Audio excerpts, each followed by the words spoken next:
चलो अब हम इनकी ऑक्सीडेशन स्टेट के बारे में थोड़ा देख लेते हैं और फिर आगे बढ़ेंगे। तो जनरली इनकी ऑक्सीडेशन स्टेट -1 ही होगी, आपको पता है, क्योंकि ये इलेक्ट्रॉन लेना चाहते हैं। बट हाइयर कंपाउंड में फ्लोरीन को छोड़ के क्लोरीन, ब्रोमीन, आयोडीन +3, +5, +7 भी दिखा देते हैं। बड़े अजीब से हैं बट दिखा जरूर देते हैं। तो सिंपल सी बात यह है, इसको हम केमिकल प्रॉपर्टीज़ में इंक्लूड कर लेते हैं, केमिकल प्रॉपर्टीज़ में ही इंक्लूड कर लेते हैं। ठीक है, केमिकल प्रॉपर्टीज़ में सबसे पहले हम देख लेते हैं ऑक्सीडेशन स्टेट। क्योंकि ये देखो यार बहुत ही ज़्यादा इलेक्ट्रोनेगेटिव होते हैं, तो इनके स्टेट, ऑक्सीडेशन स्टेट कभी भी पॉजिटिव नहीं आ सकती। पॉजिटिव मतलब होता है loose of electron, loss of electron. ये नेगेटिव ही दिखाएंगे, हमेशा गेन करना चाहेंगे। ठीक है, तो all halogens exhibit -1 oxidation state. All halogens exhibit -1 oxidation state due to electronegative nature. कैसे नेचर है? इलेक्ट्रोनेगेटिव नेचर है। बट इन हायर कंपाउंड या बिग कंपाउंड, बड़े कंपाउंड में, ठीक है, फ्लोरीन को छोड़ के chlorine, bromine, iodine also show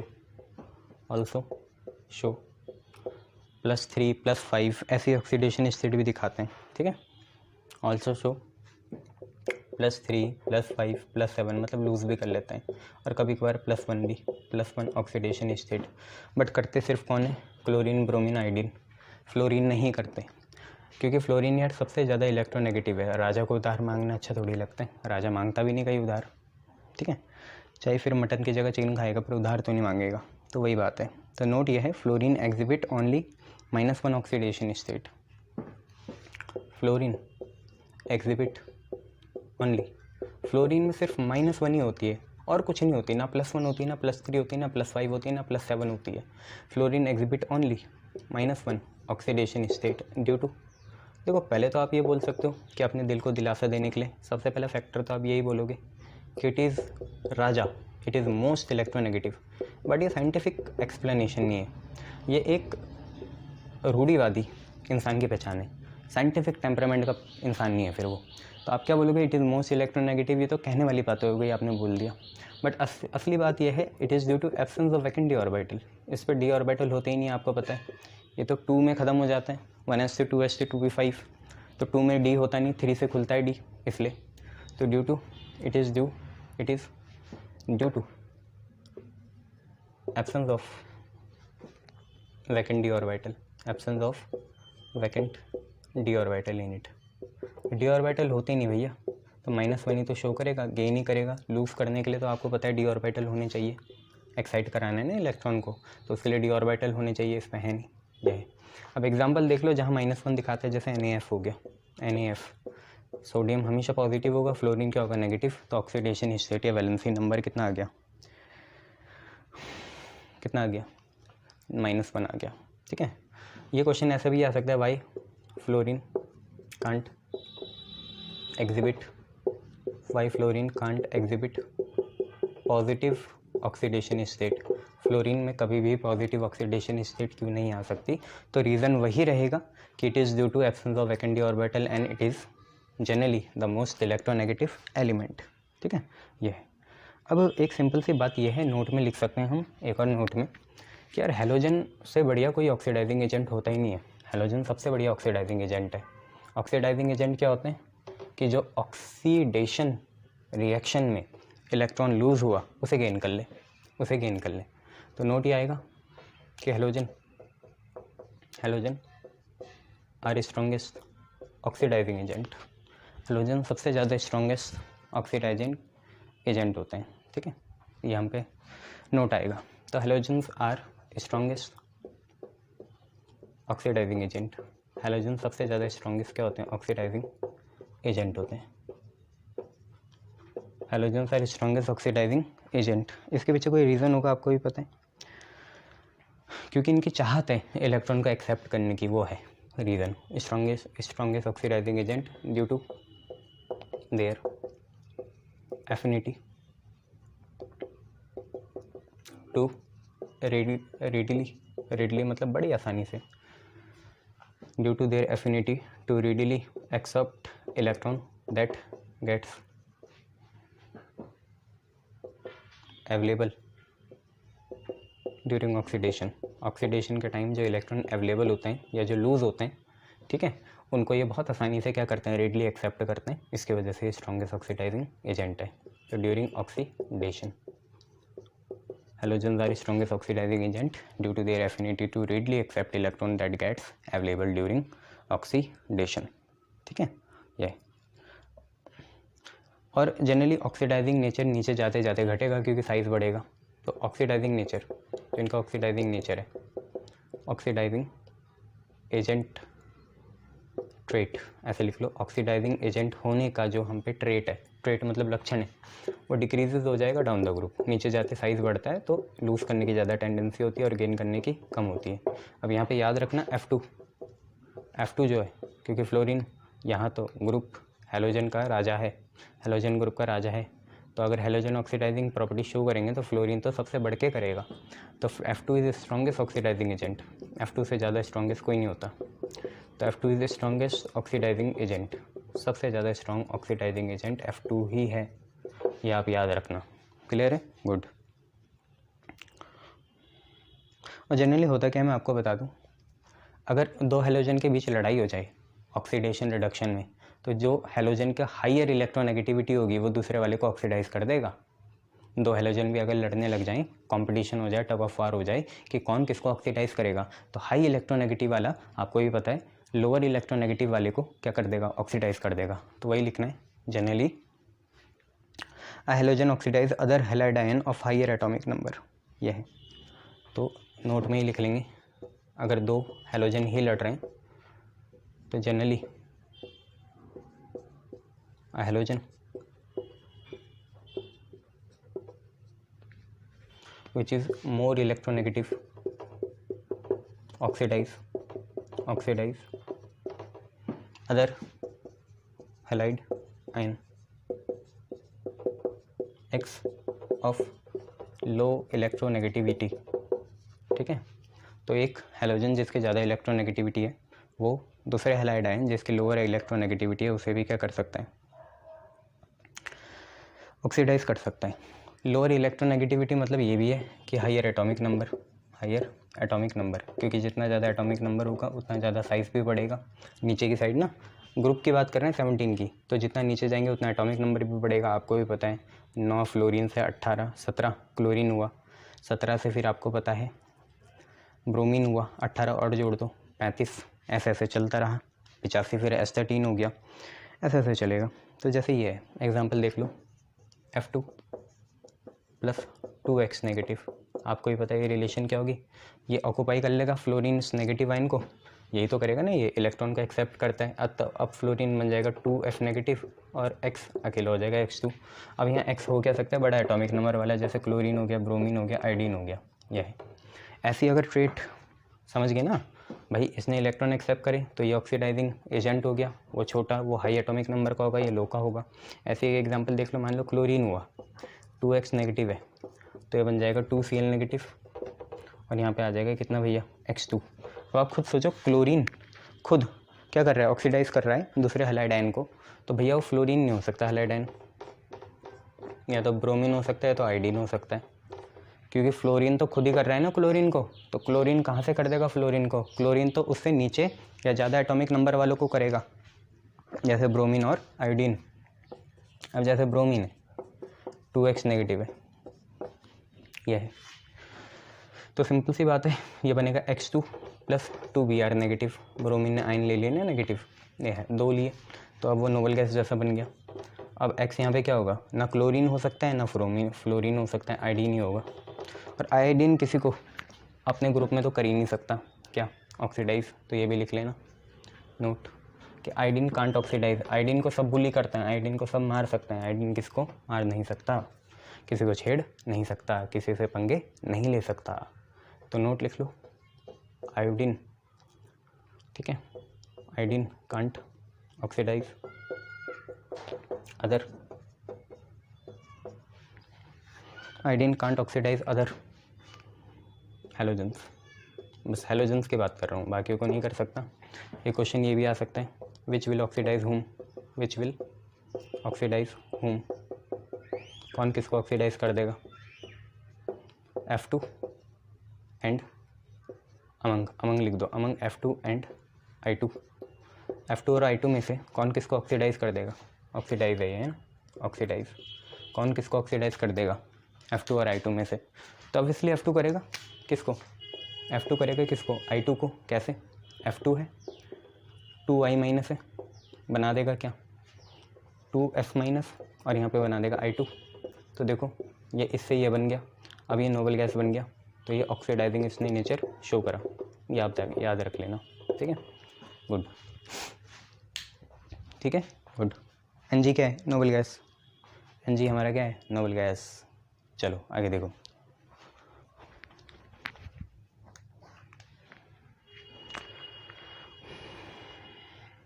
अब हम ऑक्सीडाइजिंग रिएक्शन देखेंगे हैलोजन की, हैलोजेंस की क्या देखेंगे, ऑक्सीडाइजिंग रिएक्शन, कि हैलोजन कैसे कैसे ऑक्सीडाइज करता है।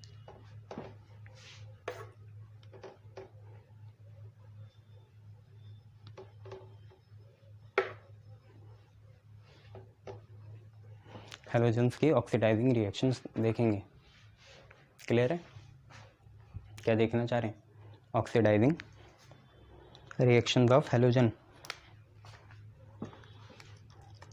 Oxidising reactions of halogen, halogens की ऑक्सीडाइजिंग रिएक्शंस देखना चाह रहे हैं हम लोग, तो देखते हैं कैसे होती है।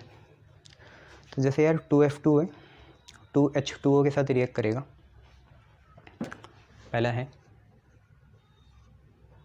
2F2 है गैसेस फॉर्म में, 2H2O के साथ रिएक्ट करेगा वो गैसेस फॉर्म में। अब आपको भी पता होगा क्या, इससे इलेक्ट्रॉन छीनेगा वो, तो ऑक्सीजन पे इलेक्ट्रॉन, ठीक है, तो आपको भी पता है ऑक्सीजन को लिबरेट कर लेगा वो, H पॉजिटिव अलग होगा और F तो नेगेटिव बनेगा, F कितने 4 हैं, तो F तो बनेगा 4 F नेगेटिव, ठीक है, इससे इसने इलेक्ट्रॉन छीन लिए तो बनेगा O2, और हाइड्रोजन से भी इलेक्ट्रॉन छीन लिए, उसे प्रोटॉन बना दिया तो बनेगा 4H पॉजिटिव, ठीक है।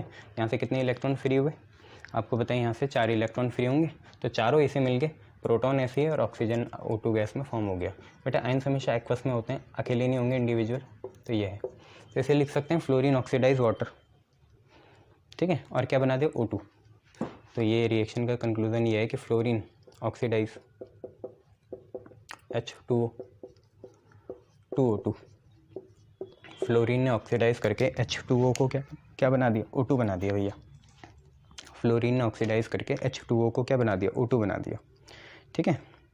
अब दो देखेंगे, क्लोरीन क्या बनाएगा और फ्लोरीन क्या बनाएगा, तो अब देख लेते हैं क्लोरीन, वो तो हाइपोक्लोरस एसिड बनाता है, तो 2Cl2 + H2O, हाइपोक्लोरस एसिड होता है HOCl या HClO, कुछ भी लिखो, ठीक है, तो इसमें एक ही Cl की ज़रूरत पड़ेगी, ऐसे ही ब्रोमीन भी करता है Br2 + H2O, तो देखो क्या बनाते हैं, सबसे पहले तो आप यहाँ निकाल लो HClO या HOCl जो भी निकालना, और यहाँ निकाल लो HBRO, ये होता है हाइपोक्लोरस एसिड, हाइपोक्लोरस एसिड, और ये होता है हाइपोब्रोमस एसिड, हाइपोब्रोमस एसिड, यह हाइपोक्लोरस एसिड और यह हाइपोब्रोमस एसिड, प्लस लगा दिया भैया HClO, H लिया, Cl लिया, O लिया, OH बचा, यहाँ से एक H बचा और वहाँ से Cl बचा, हाँ तो HCl निकलेगा और यहाँ से HBr निकलेगा, ठीक है, ये गैसेस फॉर्म में होगा, ये भी गैसेस होगा, ये लिक्विड, HBr आपका निकलेगा मेरे हिसाब से गैसेस फॉर्म में, गैसेस, ये लिक्विड, ठीक है, ये देख लो रिएक्शन, ठीक है। बहुत सी से एक्वस फॉर्म में बोलेंगे, इन दोनों को कर लेना, उसमें कोई फ़र्क नहीं, ये भी सही चलेगा। अच्छा अब क्या बचा, I2 बचा, I2 क्या करेगा वाटर के साथ, तो चौथी हम पे रिएक्शन है, देखो जो हमारा F2 था उसने तो ऑक्सीडाइज करा, O2 बना दिया, बाकियों ने क्या करा, अपने अपने एसिड बनाए, HOCl हाइपोक्लोरस एसिड और HBr हाइपोब्रोमस एसिड। अब एक और रिएक्शन है I2, बट आयोडीन की reaction, oxidation reaction of iodine, oxidation reaction of I2 non spontaneous होती है, ये याद रखना। कैसी होती है? Non spontaneous. Non spontaneous, non spontaneous मतलब क्या हुआ? अनफेवरेबल हुआ, अपने आप नहीं होगी, अपने आप तो होगी नहीं। स्पॉन्टेनियस मतलब ऑन इट्स ओन, अपने आप हो जाना या लिटिल एफर्ट से हो जाना। तो नॉन स्पॉन्टेनियस मतलब अनफेवरेबल होगी, बैक मारेगी, पीछे को जाएगी, backward reaction. Unfavourable, doesn't occur on its own, अपने आप नहीं होगी, doesn't occur on its own. इसका मतलब क्या है? अगर खुद हो भी जाए या हमने बना भी दिया बाहर से मेहनत करके, तो वो दोबारा वापस ओरिजिनल फॉर्म में या रिएक्टेंट फॉर्म में वापस आना चाहिए। तो उसे स्पेशल ट्रीटमेंट करके प्रिजर्व करना पड़ेगा रिएक्शन को या उसके प्रोडक्ट को संभाल के रखना पड़ेगा। ज़रा सा भी मौका मिल गया वो दोबारा रिवर्स चले जाएगी।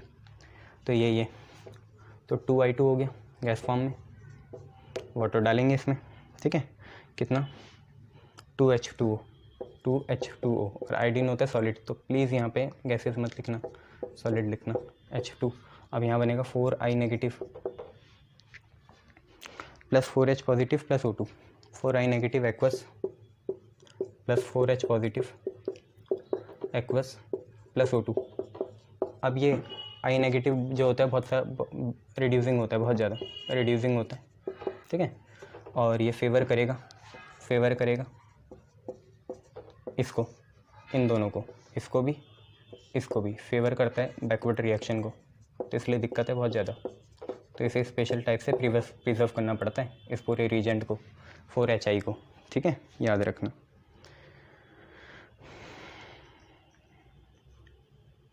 तो हम ये भी लिख सकते हैं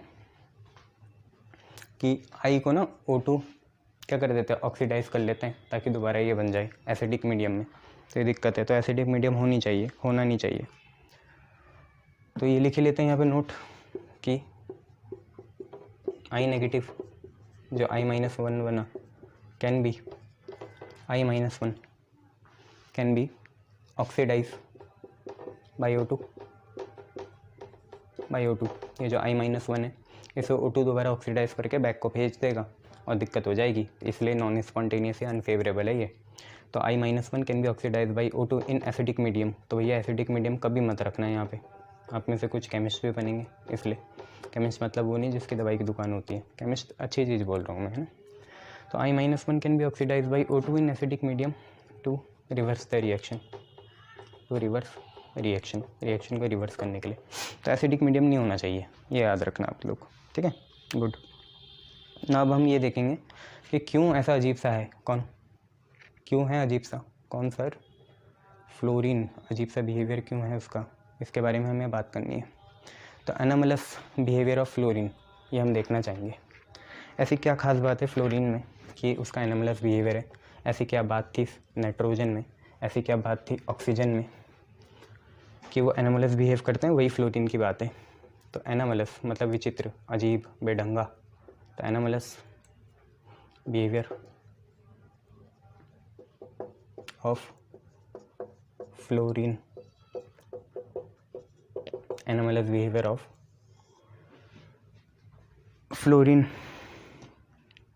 तो आपको बताइए, देखो रीज़न आपको पता है, smallest size in its group, highest electronegativity, low FF bond dissociation energy, absence of vacant d orbital, ability to form hydrogen bond, यही सारी चीज़ें हैं। तो रीज़न क्या है, अजीब सा बिहेव क्यों करता है, और उसके फिर कंसिक्वेंस देखेंगे। रीज़न क्या है? सबसे मेन तो ये absence of vacant d orbital. Vacant d orbital होते तो डी ऑर्बिटल वैकेंट ही है, पर इसमें होते ही नहीं है वैकेंट। तो absence of vacant d orbital, पहली बात तो ये है। Smallest size in its group, smallest size among halogen, halogen के उसमें स्मॉलेस्ट साइज होता है, स्मॉलेस्ट साइज अमंग हेलोजन, ये चीज़ है। Absence of vacant d orbital है और हेलोजन में स्मॉलेस्ट साइज है इसका। दूसरा, ability to form hydrogen bond, ability to form hydrogen bond बना लेता है। और क्या है? लार्ज इंटर इलेक्ट्रॉनिक रिपल्शन, बहुत ज़्यादा इंटर इलेक्ट्रॉनिक रिपल्शन होता है इसमें। तो लार्ज इंटर इलेक्ट्रॉनिक रिपल्शन, बहुत ज़्यादा इसमें इंटर इलेक्ट्रॉनिक रिपल्शन होता है। ठीक है, लार्ज इंटर इलेक्ट्रॉनिक रिपल्शन। और बोल सकते हो लो एफएफ बॉन्ड डिसोसिएशन एनर्जी, लो फ्लोरीन के बीच में बॉन्ड डिसोसिएशन एनर्जी कम होती है, जबकि होनी सबसे ज़्यादा चाहिए थी बट कम होती है। रीज़न आपको पता ही है, large inter electronic repulsion among lone pair में बहुत ज़्यादा लार्ज इंटर इलेक्ट्रॉनिक रिपल्शन होता है, और यह इलेक्ट्रॉन डेंसिटी बहुत हाई होती है। इलेक्ट्रॉन डेंसिटी क्या होती है, बहुत हाई होती है। सर क्या ये लुईस बेस होंगे, पता नहीं, खुद देखना, होंगे ही नहीं होंगे। कंसिक्वेंसेस बुक पढ़ोगे ना, इस वजह से सर ने तो 2 टुक जवाब दे दिया कि मुझे नहीं पता, पर आप बुक पढ़ना। तो इसके कंसिक्वेंसेस क्या हैं, तो यार देखो, इसकी वजह से इसकी हाईएस्ट इलेक्ट्रोनेगेटिविटी है, हाईएस्ट इलेक्ट्रोड नेगेटिव पोटेंशियल है, हाईएस्ट आयनाइजेशन एंथैल्पी है, और high melting point boiling point electron gain enthalpy है ना, हाई है, मतलब हाईएस्ट तो नहीं बोलूँगा, हाई है, क्योंकि इससे ज़्यादा इलेक्ट्रॉन गेन एंथैल्पी क्लोरीन की होती है, और लो आयनिक या कोवेलेंट रेडियाई है। तो ये सारी चीज़ें। तो कंसिक्वेंसेस मतलब इससे क्या परिणाम हुए, परिणाम स्वरूप क्या मिला, तो एक तो हाई लिख रहा हूँ बस मैं, हाई बॉन्ड डिसोसिएशन एनर्जी नहीं, हाई नेगेटिव ऑक्सीडेशन पोटेंशियल हो गया, या सीधा हाई नेगेटिव इलेक्ट्रोड पोटेंशियल लिख लो। हम ये देख रहे हैं ना कि इसे किस में यूज़ करेंगे, इलेक्ट्रोकेमिकल में या इलेक्ट्रोलिटिक में, तो सिर्फ इतना लिख लो, हाई नेगेटिव इलेक्ट्रोड पोटेंशियल है इसका, बहुत हाई नेगेटिव इलेक्ट्रोड पोटेंशियल है। और फिर हाई इलेक्ट्रोनेगेटिविटी है, लो एटॉमिक या आयनिक रेडियाई है, बहुत छोटा एटॉमिक या आयनिक रेडियाई है। फिर लो बॉन्ड डिसोसिएशन एनर्जी भी है, बहुत कम बॉन्ड डिसोसिएशन एनर्जी भी है। और कुछ बोल सकते हो, एटॉमिक या आयनिक रेडियाई मतलब समझिए जाना कोवेलेंट वाले हैं, और हाई इलेक्ट्रॉन गेन एंथैल्पी भी है, EGE, ये लिख लेना। मेल्टिंग बॉइलिंग पॉइंट डिपेंड करता है कि बॉन्डिंग कैसी है, ठीक है, इतना ही देखेंगे। हैलोजेंस के रिएक्शन देखेंगे, फिर हाइड्रोजन के साथ हलाइड बनाएंगे, तो वो चीज़ देखेंगे। एनोमलस बिहेवियर आपको फ्लोरीन का पता चल गया। अब जैसे आपसे एक क्वेश्चन ये पूछ लिया, can HF dissolve in water, क्या HF पानी में घुलेगा, हाँ घुलेगा, यस, क्यों, क्योंकि इनके बीच में होगी inter molecular hydrogen bonding, fluorine की वजह से इंटर मॉलिक्यूलर हाइड्रोजन बॉन्डिंग हो जाएगी, इसलिए घुल जाएगा, ठीक है भैया। तो ऐसे क्वेश्चन आ सकते हैं, देखेंगे। अभी तो इतने ही रहने दो, आगे बढ़ेंगे फिर।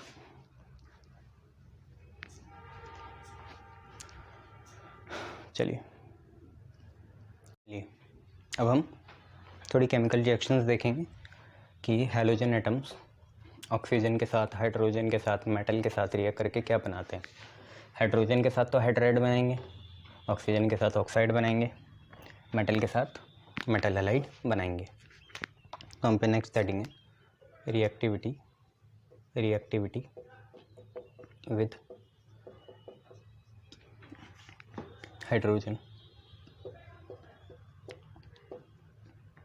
हाइड्रोजन के साथ रिएक्ट करके क्या बनता है। तो 2 फॉर्म क्या बनता है, हैलोजन, आगे बोलो हाइड्राइड, ठीक है, या हाइड्रोजन हैलाइड, जो भी बोलना है वो बोल लो, पर मैं हैलोजन हाइड्राइड बोलूँगा, ठीक है। या बोल सकते हो और हाइड्रोजन हैलाइड बोल लो, हाइड्रोजन हैलाइड दोनों चलेगा। एग्जाम्पल आपको पता ही है यार, इसके क्या क्या बनेंगे, HF बनेगा, HCl बनेगा, HBr बनेगा, HI बनेगा, H18 नहीं बनेगा। क्यों, क्योंकि यार आपको ही पता है यार, क्या बताऊँ बार बार, वो रेडियो एक्टिव होता है, ऐसे रिएक्ट तो करता नहीं है। अब HF आपका हाइड्रोजन बॉन्ड बनाता है भैया, ये याद रखना, थोड़े ट्रेंड गड़बड़ाएंगे। अब हमने इसके ट्रेंड देखने हैं, तो सबसे पहले देखेंगे कैसा trend, on the basis of acidic strength मतलब कितना ईजिली बॉन्ड टूट जाएगा। तो पहले हमारा ट्रेंड है एसिडिक स्ट्रेंथ के बेस पे, तो HI हो जाएगा, फिर HBr होगा, फिर HCl होगा, फिर HF होगा। फ्लोरीन तो टूटने का नाम ही नहीं लेगा ना, तो ये है। अच्छा, इसके बाद thermal stability. Thermal stability next होगा हम पे second, thermal stability. Thermal stability, देखो स्टेबिलिटी तो इस चीज़ पे डिपेंड करेगी कि बॉन्ड कितना स्ट्रॉन्ग है, तो ऑब्वियसली फिर HF जीतेगा, फिर HCl जीतेगा, फिर HBr जीतेगा, फिर कौन जीतेगा, HI जीतेगा। ठीक है, HI का तो सबसे वीक होगा। ठीक है, अब इसके बाद मेल्टिंग पॉइंट और बॉइलिंग पॉइंट की बात करेंगे। तो यहाँ पे इसलिए मैं रुक गया था, मेल्टिंग पॉइंट और बॉइलिंग पॉइंट आपको पता है ये डायरेक्टली प्रोपोर्शनल होता है साइज़ ऑफ मॉलिक्यूल के, साइज़ ऑफ मॉलिक्यूल। बट बस एक दिक्कत है कि अगर लड़ाई इंटरमॉलिक्यूलर हाइड्रोजन बॉन्डिंग और साइज़ ऑफ मॉलिक्यूल के बीच में है, तो साइज़ ऑफ मॉलिक्यूल जीतेगा। ठीक है, तो आपने सोचा था कुछ ऐसा होगा, HI क्योंकि उसका साइज़ सबसे बड़ा है, फिर आएगा HBr, फिर आएगा HCl, फिर आएगा कौन, HF। ये आपने एक्सपेक्ट करा था। बट एक्सेप्शन क्या आई, एक्सेप्शन ये आई कि यार HF सीधा यहाँ भाग गया साला, इधर सॉरी है, यहाँ भाग गया। तो HI आया, फिर कौन आया, HF आया, फिर कौन आया, HBr आया, फिर कौन आया, HCl आया। ये क्यों हुआ, तो आपको ये पता है इसमें इंटरमॉलिक्यूलर हाइड्रोजन बॉन्डिंग भी होती है, इसकी वजह से उसका थोड़ा मेल्टिंग बॉइलिंग पॉइंट बढ़ भी गया है। ठीक है, अच्छा अब बॉन्ड डिसोसिएशन एनर्जी, मतलब यार सबसे ज़्यादा कहाँ आफत आएगी बॉन्ड तोड़ने में, तो बॉन्ड डिसोसिएशन एनर्जी का भी यही है ऑर्डर, यहाँ पे लिख लो, HF की सबसे ज़्यादा, फिर HCl की, फिर HBr की, और फिर HI की। ठीक है, गुड, तो ये हम पे ऑर्डर हो गए। अब हम देखेंगे ऑक्सीजन के साथ कैसा है इनका बिहेवियर, ऑक्सीजन के साथ इनका बिहेवियर कैसा है वो देखना है। नेक्स्ट देखेंगे reaction with oxygen to form oxide. भाई फ्लोरीन पे डी ऑर्बिटल होते ही नहीं है, तो सिर्फ वो दो ही ऑक्साइड बनाता है, OF2 और O2F2। उसमें से भी OF2 मेरे हिसाब से स्टेबल होता है, O2F2 नहीं होता। तो दूसरा है reaction with oxygen, reaction with oxygen, oxygen के साथ रिएक्शन, तो ये होगा टू फॉर्म ऑक्साइड, ऑक्साइड्स बनाने के लिए, टू फॉर्म ऑक्साइड्स। तो इसमें फ्लोरीन ऑक्साइड या ऑक्सो एसिड भी बनते हैं। ठीक है, ऑक्सो एसिड भी आप बोल सकते हो, इससे कोई बात नहीं। तो फ्लोरीन फॉर्म टू ऑक्साइड, दो ही ऑक्साइड बनाता है, कौन कौन से, OF2 एंड O2F2। अब यहाँ पे ऑक्सीडेशन स्टेट आपको निकालनी पड़ेगी खुद, कैसे निकालोगे, फ्लोरीन की नेगेटिव लोगे आप, फ्लोरीन तो ऑक्सीजन से ज़्यादा होता है ना, तो फ्लोरीन को नेगेटिव लेना पड़ेगा। ये आपको बॉन्ड्स ऐसे नहीं पता चलेगा, लूसी स्ट्रक्चर से पता चलेगा, बट मैं बताते चलूँ, यहाँ पे भी -1 होगी और यहाँ पे भी -1 होगी, यहाँ पर ऑक्साइड बॉन्ड बनेगा। ठीक है, हाँ, तो ये याद रखना आप लोग, इसमें से हाँ दोनों में यही आएगी, बट यह है कि यहाँ पर ऑक्साइड बॉन्ड नहीं बनेगा, वहाँ पर ऑक्साइड बॉन्ड बनेगा, और ये ज़्यादा स्टेबल होता है, ये याद रखना। अच्छा, ऐसा होता ही क्यों है, दो ही क्यों बनाता है, तो यहीं पे दो ऑक्साइड, सिर्फ इसका रीज़न यही है, due to absence of vacant d orbital, absence of vacant d orbital. D orbital इस पर होते नहीं है, इसलिए सिर्फ दो ही बना पाता है अपने, अगर इस पर डी ऑर्बिटल होते तो उन्हें एक्साइड करके ये बड़े कंपाउंड बनाता, बट ऐसा इसलिए कर नहीं पाता, तो दो ही बनाता है। ठीक है, O2F2 में पेरोक्साइड बॉन्ड बनेगा, फ्लोरीन की बस -1 ही आती है, ये आपको याद रखना है।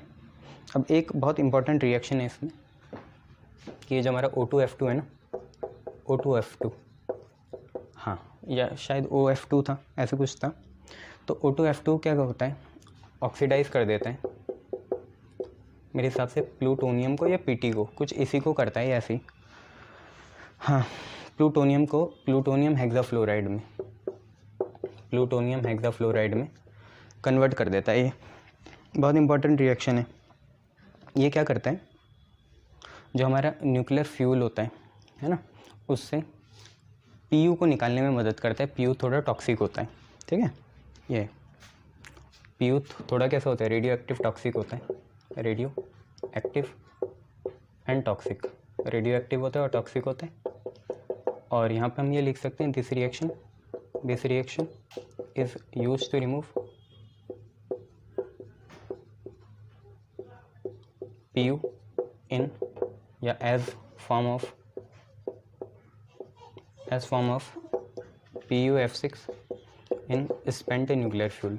Spent nuclear fuel, toxic waste है ना ये, इसको नॉन टॉक्सिक फॉर्म PuF6 में कन्वर्ट कर देगा, Pu को कौन, O2F2, इसलिए इंपॉर्टेंट है। रिएक्शन लिख सकते हो आप, कोई ऐसी बात नहीं है। 4Pu plus 3 times of O2F2 react करेगा तो PuF6 बनेगा। 4Pu plus 3O2F2 gives us PuF6 plus 3PuO2, 3PuO2 यह बनेगा। रिएक्शन देखो बैलेंस है, 3 और 1 4, 6 ऑक्सीजन है, फ्लोरीन 2, फ्लोरीन 6 है, 6, तो ये बैलेंस हो गई। अब देखो क्लोरीन के ऑक्साइड देखेंगे तो फ्लोरीन के ऑक्साइड हुआ, ये रिएक्शन बहुत इंपॉर्टेंट है, रीजनिंग फॉर्म में आ सकता है क्वेश्चन, तो याद रखना। नेक्स्ट देखो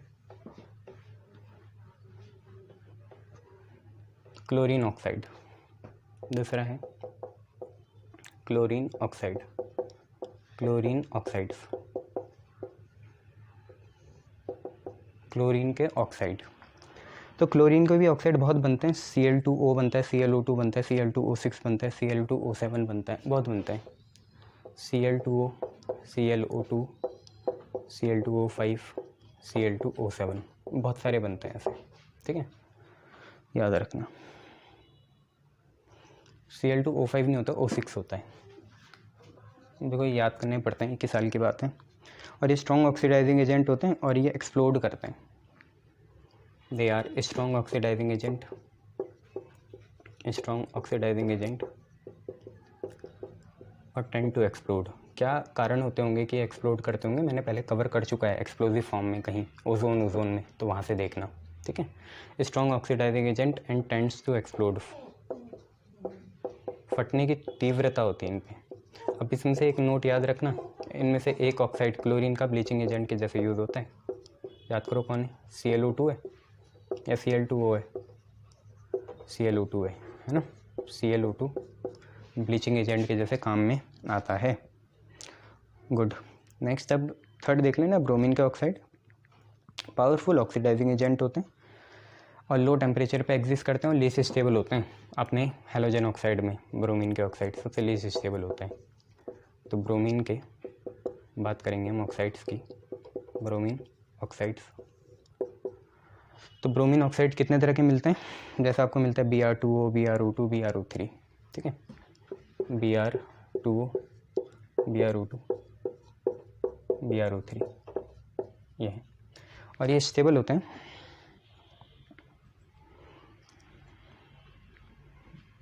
और होते हैं नहीं होते, ठीक है, अनस्टेबल होते हैं एंड एग्जिस्ट, सिर्फ अगर स्टेबल या एग्जिस्ट करते भी होंगे तो लो टेम्परेचर में करते हैं, सिर्फ लो टेम्परेचर में करते हैं ये एग्जिस्ट, वो भी कैसे, इतना भी नहीं कह सकते कि स्टेबल होंगे, थोड़ी देर के लिए होते हैं, इनकी लाइफ बहुत कम होती है, अनस्टेबल होते हैं। और दूसरी बात मेन चीज़ है, पावरफुल ऑक्सीडाइजिंग एजेंट होते हैं, powerful oxidising agent, powerful oxidising agent होते हैं।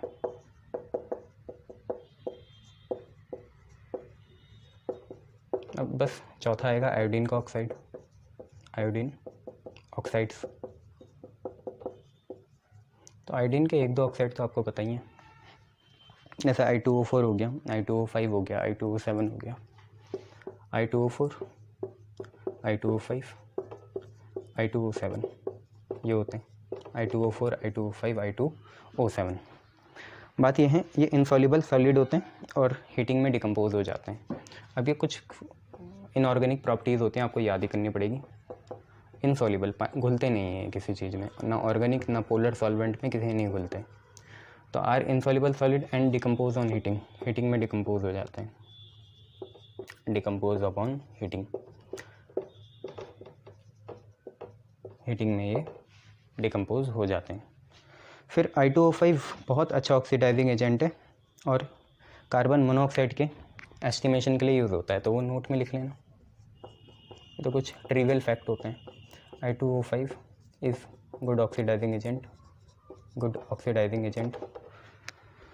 चलो इसके साथ इवेंट जोड़ते हैं कि ऐसा कौन सा आयोडीन का ऑक्साइड है जो CO के एस्टिमेशन के लिए यूज़ होता है, तो आपको याद रखना है डाई आयोडीन पेंटा मोनोऑक्साइड या I2O5, ठीक है। I2O5 is good oxidising agent and used for estimation of carbon monoxide, use for estimation of carbon monoxide, CO के एस्टिमेशन के लिए यूज़ होता है, याद रखना। गुड, चलाक बच्चों। चलो मेटल के साथ देखिए क्या बनाते हैं, वो भी देखना है। रिएक्शन विद मेटल,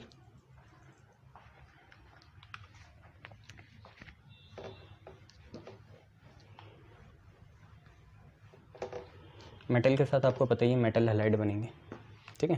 और जनरली लो ऑक्सीडेशन स्टेट वाले ज़्यादा कोवलेंट होते हैं as comparison to higher oxidation state due to Fajans rule, ये आपको भी पता है, याद आ रहा था मुझे तो मैंने बता दिया। रिएक्शन विद मेटल्स, मेटल के साथ रिएक्ट करके, मेटल जनरली हम ग्रुप 1 और ग्रुप 2 के लेंगे, एल्कली और एल्कलाइन अर्थ मेटल, तो क्या बनाते हैं, 2 फॉर्म्स मेटल ऑक्साइड। मेटल के साथ रिएक्ट करके क्या बनाते हैं, सॉरी मेटल हैलाइड बनाते हैं, ठीक है। मेटल के साथ रिएक्ट करके क्या बनाते हैं, मेटल हैलाइड बनाते हैं, ठीक है। ये चीज़ है। जैसे एग्जांपल देख लो, मैग्नीशियम हमने लिया ग्रुप 2 से, Br2 के साथ रिएक्ट करेगा तो आपका MgBr2 बन जाता है, जो सॉलिड फॉर्म में होता है, ब्रोमीन तो गैस फॉर्म में, MgBr2 सॉलिड फॉर्म में, ये आपका एक तरह का मेटल हैलाइड है। और भी आपने देखे हैं Ca और Cl2, CaCl2, ऐसे आपने देखे हैं, Na और Cl, NaCl हो गया, ठीक है। यही चीज़ है। अब यह है, अगर हम इनका आयनिक कैरेक्टर देखें मेटल के साथ, थोड़ा अकॉर्डिंग टू फजान्स रूल के हिसाब से इन कोवलेंट में भी, इन कोवलेंट कंपाउंड में भी थोड़ा आयनिक कैरेक्टर आएगा ही, जो अनाइन की पोलराइजिंग पावर और कटाइन के पोलराइजेशन पे डिपेंड करेगा, सूडो नोबल गैस कन्फिग्रेशन पे डिपेंड करेगा, इतनी सारी चीज़ें होती हैं। तो according to Fajans rule ionic character कैसे कैसे होगा यार, सबसे ज़्यादा तो आपको पता है किस में होगा, अगर हम देखें MF में होगा, अगर मेटल है उसके फ्लोराइड के साथ होगा, क्योंकि उसमें सबसे ज़्यादा पोलराइजेशन होगा NMF, इसमें ग्रेटेस्ट पोलराइजेशन होगा, सबसे ज़्यादा पोलराइजेशन होगा। फजान्स रूल क्या बताता है, percentage of ionic character in covalent bond, her covalent bond में कुछ आयनिक कैरेक्टर होता है और ड्रैगो रूल ये बताता है कि आपकी प्रिडिक्टेड ज्योमेट्री और शेप में क्या फ़र्क है, दोनों के बीच में कन्फ्यूज़न नहीं होना चाहिए। बट अभी तो मैं किसकी बात कर रहा हूँ, आयनिक कैरेक्टर की, तो ये ग्रेटेस्ट पोलराइजेशन यही होगा, ठीक है, क्योंकि फ्लोरीन बहुत ही ज़्यादा नेगेटिव है और ये पॉजिटिव है। असली में बॉन्डेड थ्योरी तो यही कहती है कि कोई 100% कोवलेंट नहीं होता और कोई 100% आयनिक नहीं होता, तो ये आपको याद रखना है। तो आयनिक कैरेक्टर सबसे ज़्यादा इसमें होगा, फ्लोरीन की सबसे ज़्यादा पोलराइजिंग पावर होगी, और जो मेटल होगा सबसे छोटा, जैसे सोडियम हो गया या पोटेशियम हो गया, ये सबसे ज़्यादा पोलराइज हो जाएगा फ्लोरीन के पोलराइजिंग पावर की वजह से। तो MF होगा, फिर MCl होगा, फिर MBr होगा, फिर क्या होगा, Mi होगा, ठीक है। और इसकी वजह से देखो आपको बताइए क्या आते हैं, कोवलेंट कैरेक्टर भी आते हैं, ठीक है। और फजान्स रूल ये भी तो बताता है, एक मिनट सॉरी मैं उल्टा बता रहा हूँ, फजान्स रूल सर आपने उल्टा ही बता दिया पूरा, सॉरी बच्चों, क्या करें। फजान्स रूल ये बताता है मेरे हिसाब से, जैसे फजान्स रूल कटाइन की पोलराइजिंग पावर अनाइन की यहाँ, तो परसेंटेज कोवलेंट कैरेक्टर बताता है, ये मैंने उल्टा बोल दिया आप लोगों को, sorry. Percentage covalent character in ionic bond, ये सारे आयनिक बॉन्ड ही होंगे ना, तो इसमें परसेंटेज कोवलेंट कैरेक्टर बताता है। कभी भी दिक्कत हो तो NaCl सोच लेना यहाँ, ठीक है, NaCl आयनिक बॉन्ड होता है इसलिए, तो सॉरी आई एम रॉन्ग, यहाँ पे फजान्स रूल में मैं रिकॉल नहीं कर पाया। आप देखते हो आयनिक बॉन्ड में कितना परसेंटेज कोवलेंट कैरेक्टर है, बट इंसान है, गलती सुधार लेनी चाहिए तो सुधार दी। तो फजान्स रूल में परसेंटेज कोवलेंट कैरेक्टर पता चलता है आयनिक बॉन्ड में। तो देखो आयनिक कैरेक्टर तो हमने दिखाई दिया आपको, ये है, ठीक है। और अब फिर इसके बाद आयनिक कैरेक्टर आपको ही पता है नीचे जाते जाते घट जाएगा। अब बस ये याद रखना है कि जो मेटल हैलाइड है वो अगर फजान्स रूल लगाएं तो ज़्यादा कोवलेंट होंगे, किस में, हायर ऑक्सीडेशन स्टेट में, तो वो नोट लिख लेते हैं। तो नोट ये है, शायद ये भी मैंने उल्टा बोल दिया था पहले, लो हाँ पर वो प्रीलिमिनरी था ना, अब मैं टॉपिक लिखा रहा हूँ तो अब सही बोलूँगा। तो ये है कि मेटल हैलाइड्स, गलती सुधार लो, ठीक है, बच्चे गलत नहीं पढ़ने चाहिए। मेटल हैलाइड्स तुम कहीं बुक से पढ़ोगे फिर कन्फ्यूज़न हो जाएगी, उससे बढ़िया ठीक ही पढ़ लो। तो metal halides in higher oxidation state are more covalent, ज़्यादा कोवेलेंट होते हैं। जो मेटल हैलाइड है कहाँ, हायर ऑक्सीडेशन स्टेट में, वो क्या होते हैं, ज़्यादा कोवेलेंट होते हैं। जैसे SnCl4 हो गया, SnCl4, tin chloride, PbCl4, SbCl4, ये ऐसे PbCl4, SbCl4 और UF6 uranium hexafluoride is more covalent than SnCl2, PbCl2, SnCl2, PbCl2, SbCl2 और U तो F4 बनाते हैं इसमें। अगर आप ऑक्सीडेशन स्टेट देखें तो यहाँ -4 है तो यहाँ +4 आएगी, यहाँ पे +4 आएगी, यहाँ पे +4 आएगी, यहाँ पे +6 आएगी, यहाँ पे +4 आएगी, यहाँ पे +2 आएगी, यहाँ पे +2 आएगी, यहाँ पे +2 आएगी। तो ज़्यादा कोवेलेंट कौन होंगे, जिनमें मेटल जो है हायर ऑक्सीडेशन स्टेट में है। ठीक है भैया, ये याद रखना। गुड, चलिए नेक्स्ट देखिए क्या है। अब हमें बात करनी है बाकी हेलोजन के साथ अपने दूसरे हेलोजन कैसे रिएक्ट करते हैं। तो दो हेलोजन जब रिएक्ट करते हैं तो कंपाउंड बनता है इंटर हेलोजन कंपाउंड। ठीक है, हमारे कोर्स में बस इतनी है हेलोजन की रिएक्शन, बाकी होती और भी उससे करते होंगे, बट हम पे इतनी है।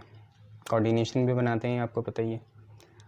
तो तीसरा क्या, अब देखेंगे रिएक्शन विद हेलोजन्स या रिएक्शन अमंग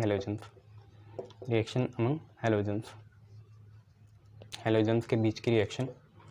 इससे बनते हैं inter halogen compound. To form inter halogen compound, इससे बनते हैं इंटर हेलोजन कंपाउंड्स। ठीक है भैया, क्या बनते हैं, इंटर हेलोजन कंपाउंड्स बनते हैं।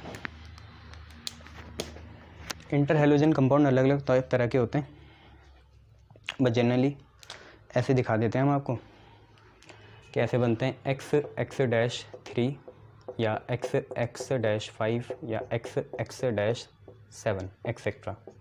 अब जो ज़्यादा चिपक रहे हैं वो छोटे छोटे हेलोजन होंगे और ये X वाला बड़ा हेलोजन होगा।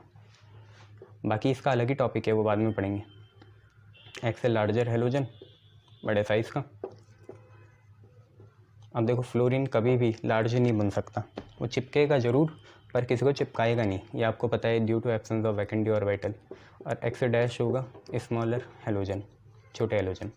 तो यहीं पे इनकी केमिकल प्रॉपर्टी ख़त्म होती हुई अब हम कुछ कंपाउंड पढ़ेंगे, जैसे क्लोरीन हो गया, HCl एसिड हो गया, और ऑक्सो एसिड पढ़ेंगे क्लोरीन के। ये सारी चीज़ें करेंगे, फिर टाटा बाय बाय करेंगे इस यूनिट को। ग्रुप 18 तो छोटा सा ही है, वो भी देखना है भैया। डी ब्लॉक पढ़ेंगे, इसके बाद IUPAC कराऊंगा, फिर आपको थोड़ी न्यू रिएक्शंस कराऊंगा। ठीक है, और फिर ऑर्गेनिक की तरफ चलेंगे अपना। हाँ, मेटलर्जी बाद में करेंगे, कोऑर्डिनेशन भी बाद में करेंगे। अभी आप ये देख लो, हमें Cl2 की गैस की बात करनी है। हमारी नई हेडिंग आएगी Cl2 गैस, क्लोरीन गैस। ठीक है, Cl2 गैस, क्लोरीन गैस की बात करेंगे। कैसे कलर की होती है, ग्रीनिश येलो कलर की होती है, ग्रीनिश येलो कलर की होती है। ग्रीनिश येलो क्या लिख दिया सर ये, अरे बच्चे कलर ही तो होगा, और क्या होगा। ठीक है, लैब प्रिपरेशन होती है यार इसकी।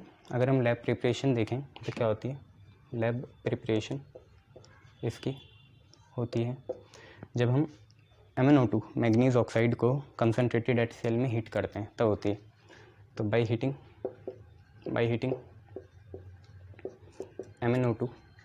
MnO2 विद कंसनट्रेटेड HCl में MnO2 को हमें क्या करना है, हीट करना है, तब बन जाती है बात। ठीक है, याद रखना।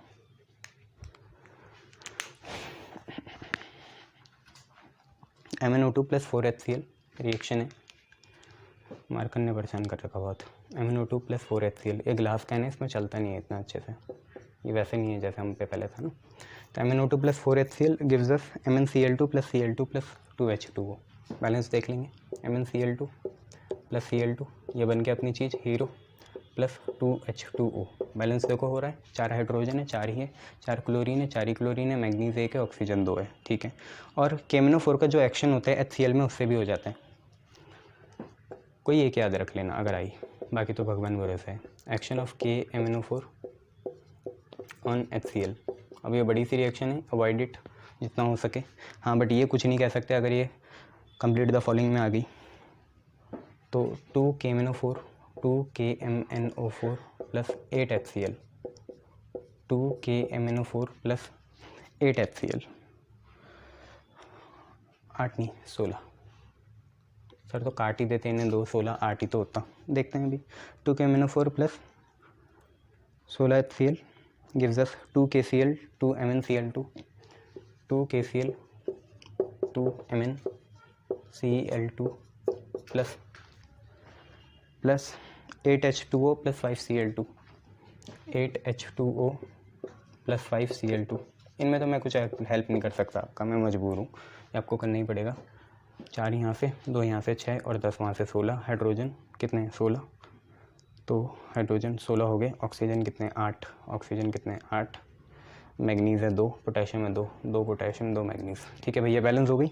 और एक और है NaCl जब MnO2 और 4H2SO4 के साथ रिएक्ट करेगा तो NaCl + MnO2 + 4HCl है या H2SO4 है, हाँ 4H2SO4 से रिएक्ट करेगा, 4H2SO4 से। अब इस रिएक्शन के बाद में मार्कर में इंक भरता हूँ, फिर आगे बढ़ते हैं। NaCl 4NaCl + MnO2 + 4H2SO4 gives us MnCl2। इसमें क्लोरीन निकल गई थी भैया, हाँ निकल गई थी ऊपर वाले में। MnCl2 + 4 sodium hydrogen sulphate NaHSO4, 4 NaHSO4 + 2H2O + Cl2, 2H2O + Cl2, ये रिएक्शन है, ठीक है। तो ये इनकी लैब प्रिपरेशन थी, देख लेना। अब इसका कमर्शियल मैन्युफैक्चर देखेंगे, डिकम्स प्रोसेस होती है, आगे जाके देखने जाएंगे, ठीक है। गुड, चलिए तब इसकी कमर्शियल प्रोसेस देखना। डिकम्स प्रोसेस होती है, या अगर हम ब्राइन सॉल्यूशन मतलब नमक के पानी जो सी वाटर से मिलता है उसका भी अगर हम क्या करें इलेक्ट्रोलिसिस करें तब भी मिल जाता है। तो हम पे नई हेडिंग है commercial process of Cl2, commercial preparation of chlorine gas Cl2। तो पहले तो इसमें आएगी डिकम्स प्रोसेस, DEACONS, डिकम्स प्रोसेस। जैसे हम कैटालिटिक ऑक्सीडेशन करते हैं भैया, ठीक है। तो आपको याद रखना है किसका करते हैं, CuCl2 कैटलिस्ट की प्रेजेंस में एटमॉस्फेरिक ऑक्सीजन के साथ HCl गैस का क्या करते हैं ऑक्सीडेशन करते हैं। तो हम लिखेंगे ऑक्सीडेशन, ठीक है, oxidation of HCl gas by atmospheric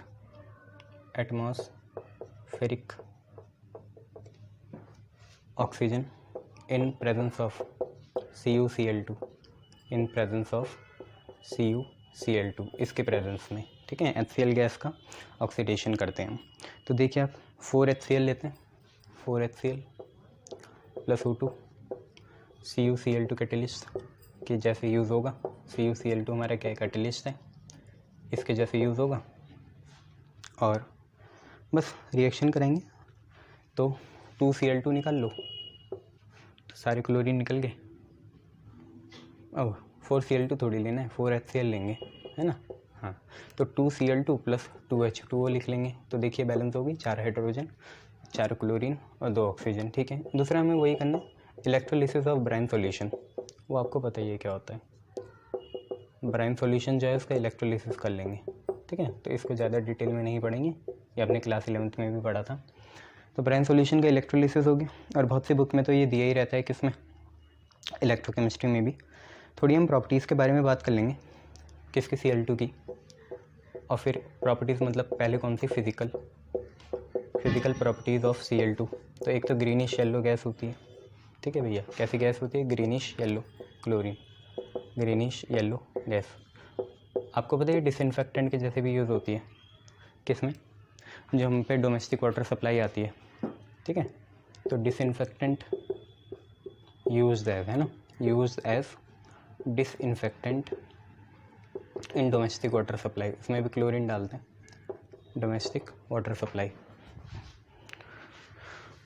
domestic water supply, उसमें ये डिसइंफेक्टेंट के जैसे यूज़ होते हैं, जम्स को मारती है ना। फिर और पानी में सॉल्युबल होती है और इसकी सांस घोटने वाली ओडोर होती है, सॉल्युबल इन वाटर, तभी तो इसे डिसइंफेक्टेंट के जैसे यूज़ करते हैं। बाकी और भी चीज़ डालते हैं ताकि ओडोर ना आए। और सफोकेटिंग ओडोर होती है, सफोकेटिंग ओडोर, इसकी जो महक है सफोकेटिंग है, गला घोटने वाली है, दम घोटने वाली, ठीक है, ये चीज़ है। बाद में अब हम केमिकल प्रॉपर्टीज़ के बारे में बात करते हैं Cl2 की।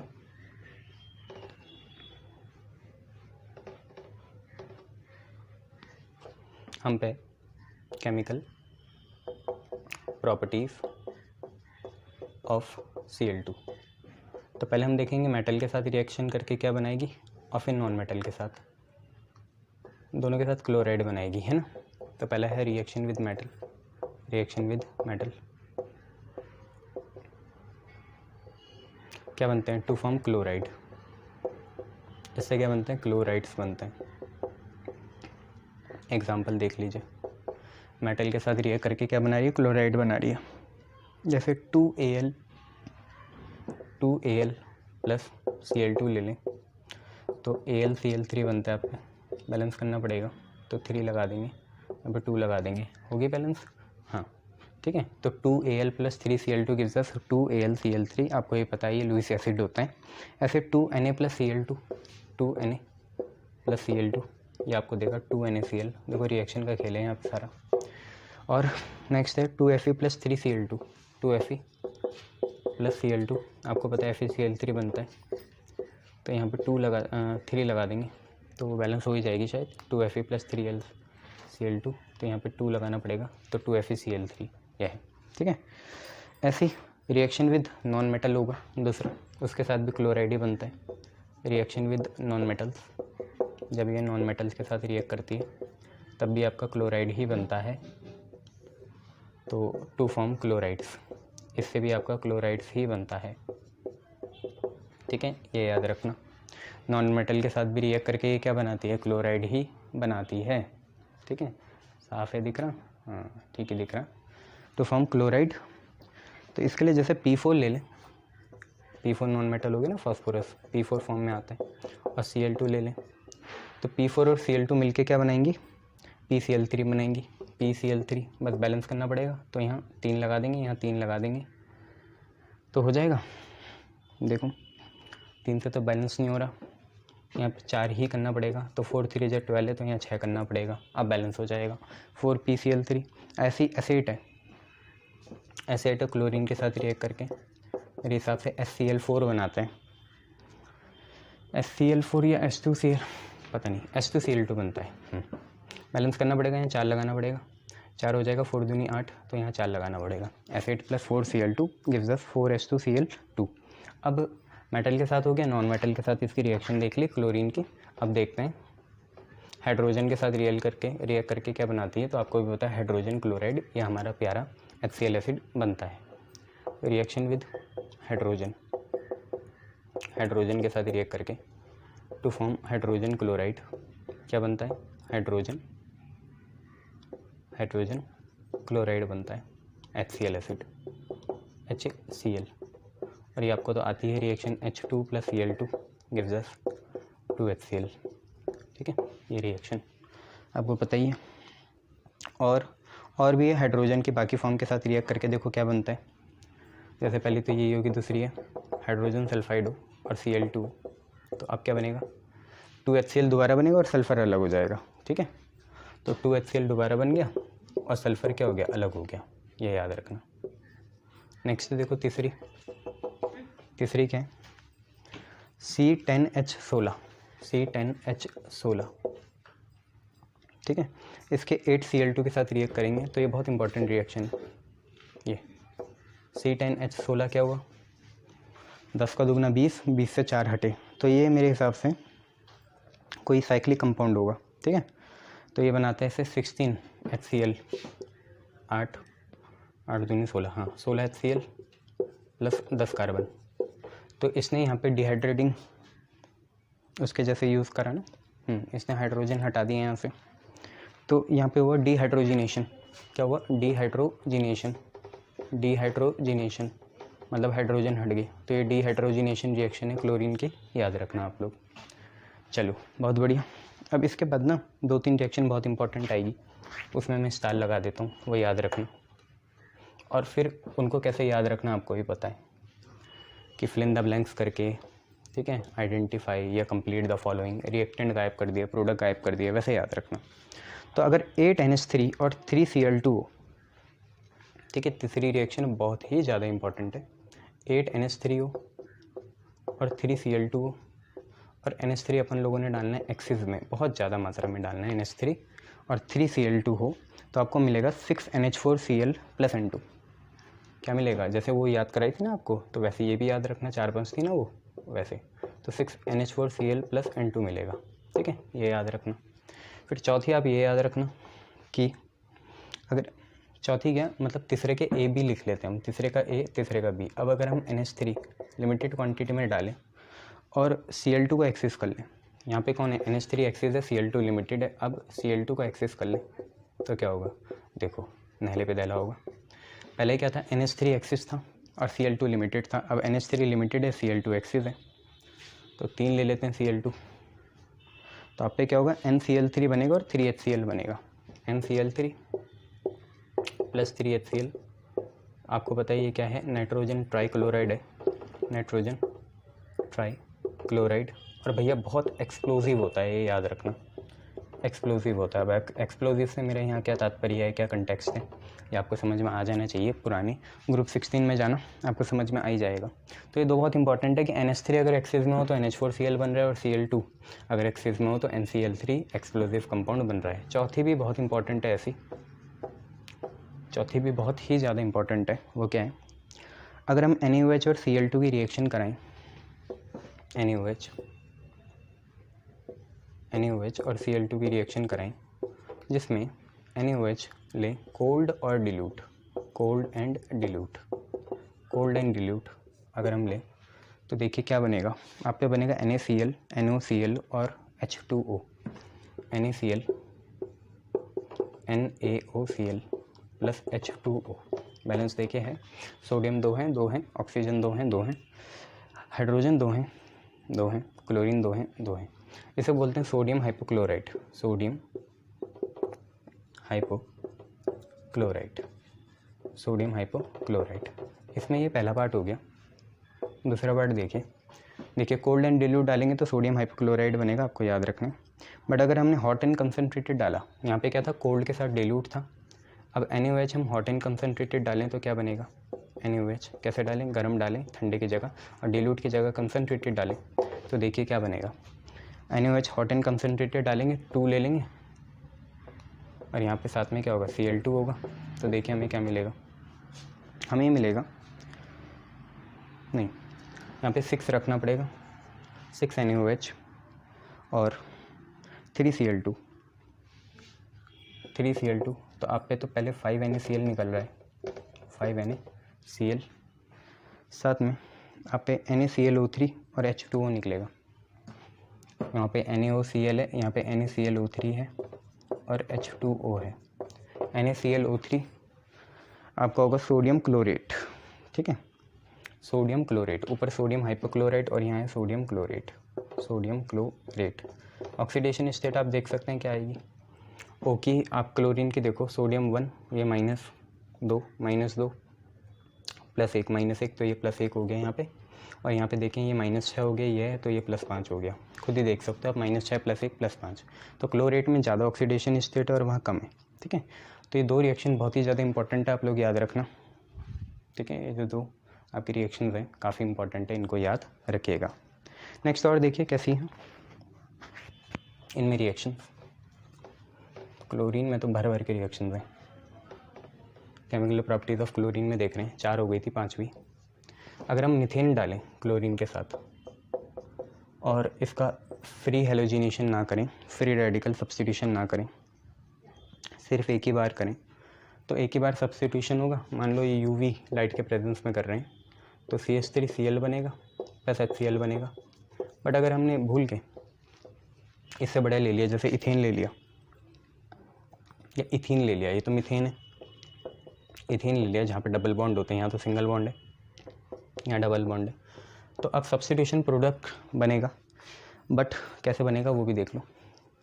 आप ये बनेगा C2H4Cl2, C2H4Cl2, मतलब सब्स्टिट्यूशन नहीं बना, सॉरी, यहाँ तो आपका सब्स्टिट्यूशन प्रोडक्ट बना और यहाँ आपका कैसा बना, एडिशन प्रोडक्ट बना, क्योंकि आपको पता है डबल बॉन्ड में एडिशन प्रोडक्ट ही बनेगा। सब्स्टिट्यूशन तो बहुत बात की बात है, अगर आप कुछ स्पेशल डालते हो, जैसे ब्रोमीन वाटर डाल दिया तो सब्स्टिट्यूशन हो सकता है, या बीटा डिहाइड्रोहेलोजिनेशन हो गया तब भी सब्स्टिट्यूशन हो जाता है, ठीक है, उसके बाद जब डबल बॉन्ड बनते हैं उसके बाद। बट अभी तो यहाँ पे एडिशन प्रोडक्ट बना और ये मेरे हिसाब से ऐसा होगा, कार्बन कार्बन 1 2 3 4 ऐसे, इधर एक क्लोरीन इधर एक क्लोरीन। अब देखो सारे पूरे हो गए, 1 2 3 4 1 2 3 4, तो 1,2 डाइक्लोरो मिथित, 1,2 डाइक्लोरो इथीन ही होगा या इथेन होगा, इथीन होगा, तो 1,2 डाइक्लोरो। अब ये क्या हुआ, इथेन हुआ, इथीन हुआ, अभी भी इथीन ही है, ठीक है, डबल बॉन्ड तो टूटा, इथेन थोड़ी है ये, तो 1,2 डाइक्लोरो इथीन ही है, ठीक है। इथेन मत बोलिएगा इसे, क्योंकि डबल बॉन्ड तो टूटा, अभी कुछ कम नहीं हुआ, इथेन ना कहिएगा इसे भूल के भी। कहीं तुम ऐसा तो नहीं सोच रही C2H6 था, क्लोरीन गया तो पहले तो बना C2H5Cl, फिर बना C2H4Cl2, नहीं, उसे 1,2 डाइक्लोरो इथीन ही बोलना। चलिए नेक्स्ट देखिए, सातवीं रिएक्शन आप पे ये हो सकती है कि अगर हम ड्राई से स्लेक लाइम लें तो उससे ब्लीचिंग पाउडर बनता है। अगर उसे Cl2 के साथ रिएक्ट कराएं तो हम ले लें 2 times of CaOH whole twice, ये है ड्राई स्लेक लाइम, और इसे Cl2 के साथ रिएक्ट कराएं 2, तो CaOCl2 बनता है, जो कि आपका क्या होता है, ब्लीचिंग पाउडर होता है, ठीक है। तो वो ऐसे बन जाता है CaOCl2 होल ट्वाइस, या तो ऐसे लिख लो या CaO2Cl4 लिख लो, तब भी बात बन जाएगी CaO2Cl4। Cl4 नहीं, बात नहीं बनेगी, CaO2Cl2, ये आपका होता है ब्लीचिंग पाउडर, ऑब्वियसली बीच के काम आएगा, ब्लीच के काम आएगा, ये आपका ब्लीचिंग पाउडर है। अब बैलेंस करिए, देखिए क्या बच रहा है, कैल्शियम, अभी यहाँ 2 हैं तो इसमें मेरे हिसाब से और कुछ भी बनेगा साथ में, तो CaCl2 निकलेगा और H2O निकलेगा। अब देखिए बैलेंस है, 2 कैल्शियम हैं, आप पे कुल मिला के 4 ऑक्सीजन है, तो 4 ऑक्सीजन हो जाएंगे अगर यहाँ पे 2 कर दिया जाए तो अब देखिए बैलेंस हो जाएगी। कैल्शियम कितने हैं, 2 हैं, 4 क्लोरीन है, हाइड्रोजन 4 है, ठीक है, ऑक्सीजन 2 हैं, ठीक है, ये हो गई, तो इतना ही है।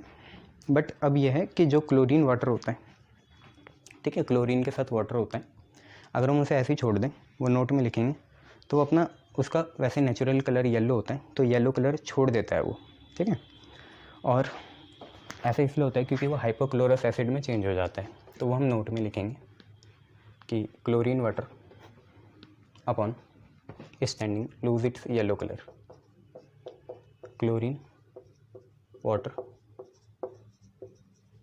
अपॉन स्टैंडिंग, जब वो ऐसे ही हम उसे खड़ा रखें, मतलब किसी चीज़ में ऐसे ही रख दें, उसे शेक ना करें, ऐसे छोड़ दें, तो chlorine water upon standing loses its yellow colour, ऐसे छोड़ दें तो वो अपना येलो कलर खो देता है खड़ा रहने पे, तो chlorine water upon standing loses its yellow colour due to the formation of, कुछ बनता है, ऐसे छोड़ देंगे तो एक तो हाइपोक्लोरस एसिड और HCl बनता है, तो ये है, तो due to the formation of HOCl and HCl, HOCl और HCl बन जाते हैं, इसकी वजह से वो अपना येलो कलर छोड़ देता है। तो वो रिएक्शन आप देख सकते हैं कैसी है, क्लोरीन है साथ में वाटर है, इस पूरे को बोलेंगे क्लोरीन वाटर। एक तो HCl निकालो और एक HOCl निकालो, देखो बैलेंस है, 2 हाइड्रोजन ठीक है, 2 क्लोरीन ठीक है, एक HOCl होगा है ना, 2 क्लोरीन ठीक है, 2 हाइड्रोजन ठीक है, 1 ऑक्सीजन ठीक है। अब ये दिस HOCl, ये HOCl भी टूटता है, देखो किसमें, ये HOCl टूटा HCl और नेसेंट ऑक्सीजन में, और यही नेसेंट ऑक्सीजन बहुत ज़्यादा रिएक्टिव होती है और ब्लीचिंग एक्शन करती है। तो this nascent oxygen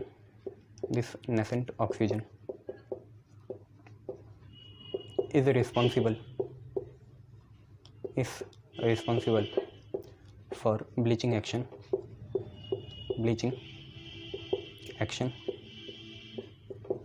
of chlorine water, ठीक है।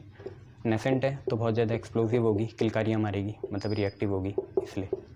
और ब्लीचिंग पाउडर तो देखो इतना बढ़िया ल्यूमिनेसेंस करता है। आप ब्लीचिंग पाउडर लो, ठीक है, किसी ट्रांसपेरेंट बॉटल में उसमें पानी डालो और उसे अंधेरे में रखो तो वो चमकेगा, पूरी ज़िंदगी भर चमकेगा।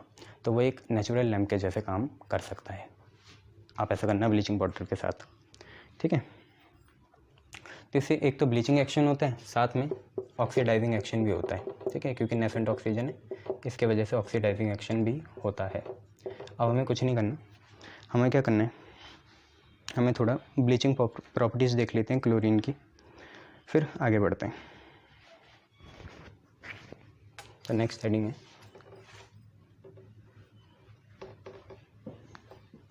है ब्लीचिंग या ऑक्सीड, ऐसे हमने SO2 की भी देखी थी रिड्यूसिंग प्रॉपर्टी, है ना। ब्लीचिंग या oxidising property of chlorine Cl2 की ब्लीचिंग या ऑक्सीडाइजिंग प्रॉपर्टी हम लोग देखना चाहेंगे। आप लोग भी देखिए हमारे साथ क्या है, किसकी देखनी है, ब्लीचिंग प्रॉपर्टी देखनी है भैया क्लोरीन की, ठीक है।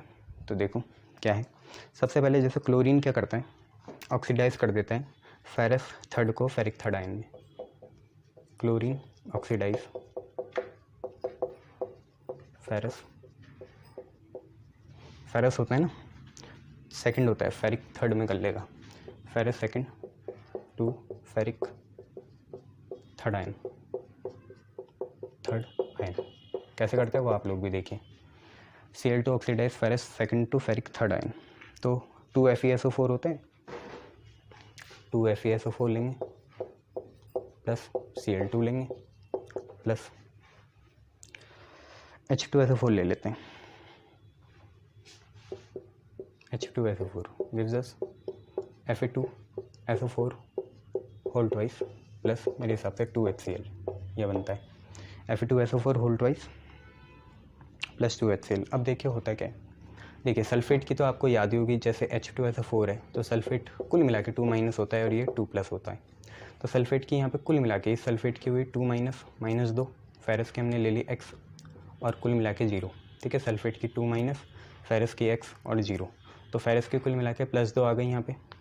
और यहाँ पे इसके देखिए सल्फेट की कितनी होगी, देखो फेरस की 2x मान ली प्लस 2 टाइम्स ऑफ सल्फेट की कितनी है, -2 है, बराबर कितने के 0 के, तो 2x बराबर कितने के 4 के, x की वैल्यू यहाँ पे कितनी आ रही है 2 आ रही है, तो यहाँ पे होल थ्राइस होगा, फिर अब सही आएगी, ठीक है।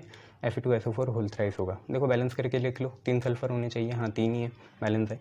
तो अब फेरस की कुल मिला के 2x प्लस 3 और SO4 की -2 होती है, बराबर कितने के 0 के, 2x की वैल्यू आ गई 6, x की वैल्यू 3 आ गई। तो आप ये देखो, मतलब ये एवरेज है ना, पैराडॉक्सिकल तो अलग होगा। तो +2 से क्या बनी, +3 बनी, +2 से +3 तभी बन सकती है जब एक इलेक्ट्रॉन क्या करे, लूज़ करें। तो ऑब्वियसली क्या हुआ, फेरस सेकंड से फेरिक थर्ड बन गया, ये आप देख लेना। नेक्स्ट है Cl2 oxidise sulphite 4 to sulphate 6 ion, तो दूसरी है Cl2 ऑक्सीडाइज सल्फाइट 4 इसकी वैलेंसी है, to sulphate 6 ion, to sulphate 6 ion, ये भी देखना है हमें, ठीक है। सल्फाइट 4 से सल्फेट 6 आयन आ गया, तो जैसे Na2SO3 है, Na2SO3 के साथ Cl2 ले लेंगे और साथ में लेंगे H2O, तो ये बनेगा Na2SO4 प्लस 2HCl। अब देखते हैं, रिएक्शन तो आपको याद ही करनी पड़ेगी, हम बस ये देख लेते हैं 4 से 6 हुआ या नहीं हुआ, उसके अलावा हम कुछ नहीं कर सकते। तो सल्फ़र का निकालने, देखो सोडियम का हो गया 2 और 1 सोडियम का होता है +1, सल्फ़र का मान लिया x, 3 ऑक्सीजन का -2 बराबर कितने के 0 के, 2 इंटू सोडियम का 1 सल्फ़र का x ऑक्सीजन का कुल मिला के -6। तो यहाँ से देखो कितना आ गया, x की वैल्यू 4 आ जाएगी, क्योंकि -6 + 2 -4 होगा, उधर जाके +4, तो यहाँ +4 से यहाँ पे देखते हैं कितना बना, सोडियम का 2 ऑक्सीजन का 4 इंटू -2 -8 सल्फ़र का x बराबर 0, तो यहाँ से -6 आ गया, तो कुल मिला के यहाँ पे +6 आ गया। ठीक है, यह है। तीसरा देखो क्या करा, क्लोरीन ने ऑक्सीडाइज़ करा SO2 को H2SO4 में, ये सारी ऑक्सीडाइजिंग प्रॉपर्टी चल रही है। तो क्लोरीन ने ऑक्सीडाइज़ करा SO2 को H2SO4 में। अब भी देखेंगे, अगर आप देखें SO2 में इसके ऑक्सीडेशन स्टेट कितनी है, तो ऑक्सीजन की होती है -2 इंटू 2 -4, तो ये +4 हो गया। और यहाँ पे देखें हाइड्रोजन का 2 ऑक्सीजन का -8, तो यहाँ पे हो गया +6, 2 -8 -6 होगा, उधर जाके +6। तो अगर हम देखें तो ये है SO2 + H2O + Cl2, SO2 + H2O + Cl2, H2O से बात नहीं बनेगी, 2 लिखना पड़ेगा। SO2 + 2H2O + 2Cl2, Cl2 gives us H2SO4 और Cl भी है, H भी है, तो 2HCl होगा। बैलेंस देखो हो रखा, 2 हाइड्रोजन 2 4, ऑक्सीजन 2 और 2 4, ठीक है, सल्फ़र 1, ठीक है, और क्लोरीन 2, ठीक है। तो यहाँ से देखो आपको ये पता है, यहाँ पे +4 से कितनी हो गई, +6 हो गई, ये हमें याद रखना था। तो ये 3 ऑक्सीडाइजिंग प्रॉपर्टी थी, कुछ और होती हैं तो देखते हैं, फिर आगे बढ़ते हैं।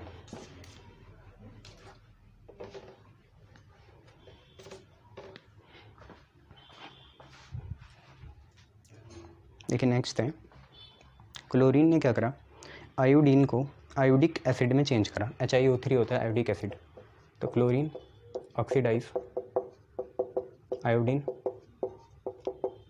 टू आयोडिक एसिड, क्लोरीन ने आयोडीन को आयोडिक एसिड में कन्वर्ट करा।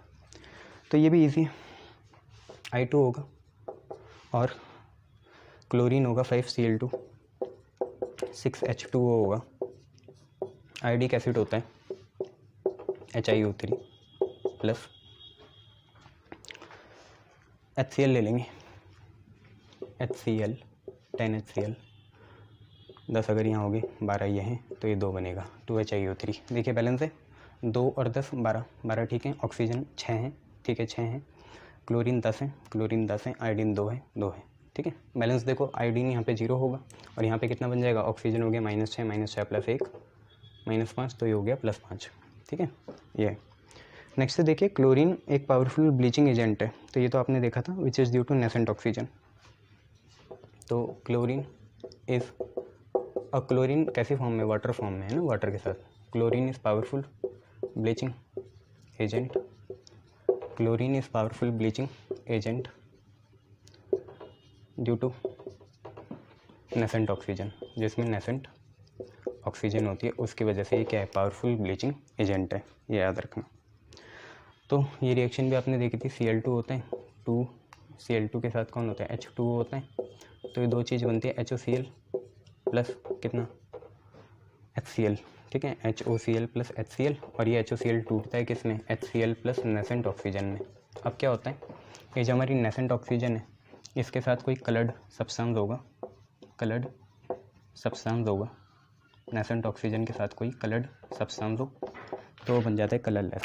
कैसा बन जाता है, कलरलेस बन जाता है भैया, ठीक है, COLORLESS, तो वो हो जाता है कलरलेस, ये आप याद रखना, ठीक है। तो और होता क्या है, देखो कलर्ड सब्सटेंस में लेते हैं हम वेजिटेबल, या तो वेजिटेबल ले लेंगे या कोई ऑर्गेनिक कंपाउंड ले लेंगे, तो उसको ये क्या बना देता है, कलरलेस बना देता है, याद रखना। अब इसके बस यूजेस देखने, फिर आगे बढ़ते हैं।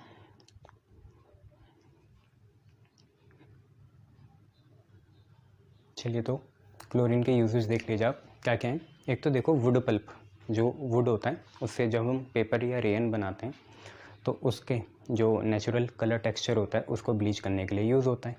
दूसरा, कॉटन टेक्सटाइल को ब्लीच करने में यूज़ होता है, एक ये याद रखना। तीसरा, मेटलर्जी में यूज़ होता है, गोल्ड और प्लेटिनम के एक्सट्रैक्शन में।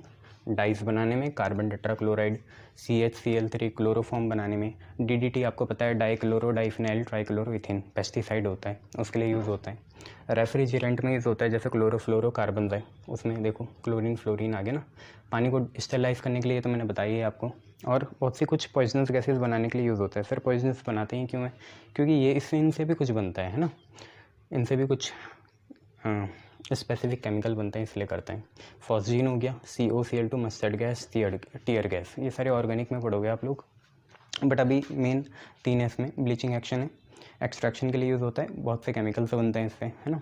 तो वुड पल्प को ब्लीच करने में, जिससे पेपर या रेन बनता है, रेन आपको पता है पॉलीमर होता है। कॉटन टेक्सटाइल को ब्लीच करने में, गोल्ड प्लेटिनम के एक्सट्रैक्शन के लिए, डाइस बनाने के लिए बहुत सारी, CCl4, chloroform, refrigerant, drinking water को स्टेलाइज करने में। DDT बनता है इससे, पेस्टिसाइड है, अब तो बैन हो गया। मोन्टेंसो जो मोनसाटो कंपनी थी वो बनाती थी, उससे बैन कर दिया। उसने ही मस्टर्ड गैस भी बनाई थी, टीयर गैस भी बनाई थी, खतरनाक है वो। और पॉइजनस गैस को प्रिपेयर करने के लिए यूज़ होता है। पॉइजनस गैस बहुत तरह की है, जैसे फॉस्जीन हो गया, मस्टर्ड गैस हो गया, टीयर गैस हो गया, इन सब के लिए यूज़ करते हैं, ठीक है। तो ये Cl2 हो गया। इसके बाद हम पे HCl है। इसके बाद हम पे एक टॉपिक आएगा हाइड्रोजन क्लोराइड, और देन उसके बाद इंटर हैलोजन कंपाउंड आएंगे, एंड देन उसके बाद हम सीधा ग्रुप 18 में आके P ब्लॉक को बाय बाय कर देंगे। D ब्लॉक शायद कल शुरू कर दें, D ब्लॉक ख़त्म करेंगे और कल शुरू भी कर देंगे। एंड देन उसके बाद हमारा ऑर्गेनिक की मैं आपको नेम रिएक्शंस और कुछ केमिकल टेस्ट अलग से ही करवा दूंगा, ठीक है। गुड, चलिए, थैंक यू।